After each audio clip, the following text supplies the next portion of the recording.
Let's start with a quick overview how indicator templates work inside of TradingView. If you head up to the top menu bar and you choose the option for indicator templates, you'll see that there's 6 default templates included. Choosing one of those will load all the indicators associated with that template. In this case, there's 3 moving averages and a volume indicator. If we go back, choose a different indicator template, the previous indicators are removed and a new set is shown. That's the basic idea of how an indicator template works. Let me go ahead and click on the trash can icon on the left, remove those indicators. We'll start with a clean chart, and let's step through the process to create your first template. Let's go ahead and add a couple indicators onto our chart.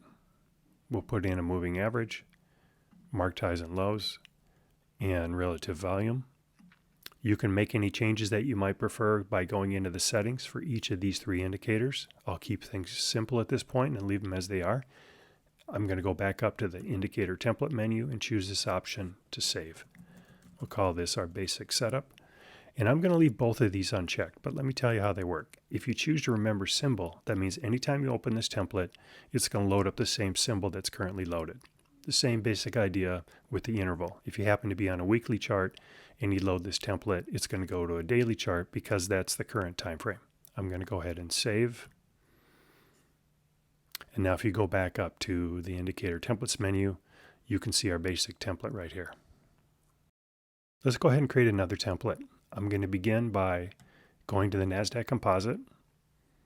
I'm going to go to the lower left and remove the relative volume indicator as there's no volume associated with the composite. I'm going to add an indicator called net new highs. This is courtesy Matt Caruso. Thank you, Matt. And in the upper left, I'm going to choose this option to compare or add a symbol. I'm going to put in the S&P 500. I'm going to choose the option to show it in a new pane. And when it comes up on the chart, I'm going to move it to the top of the screen. At this point, we should be all set with our second template. So I'm going to save it by going to the top, choosing the menu option, Save Indicator Template. We'll call this our After Hours template. And in this example, I'm going to tick both of these boxes. So I want to remember this symbol. Whenever I load this template, I want it to default to the NASDAQ composite. And I want it to default to the daily time frame, which is the current time frame that's shown. I'm going to save that. And now when we go back to the menu, you can see here's the 2 templates that we have, After Hours and our basic setup. At this point, we should be all squared away. We've got our 2 templates. So let me show you how this works. I'm going to go up to the template option, choose the basic setup, and you can see the volume indicator showed up again in the bottom. I can now go between any of the symbols that I prefer. I'm going to change to a weekly chart.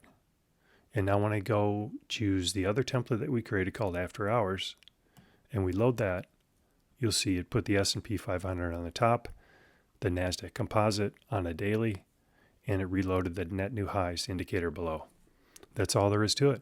I hope you found this helpful.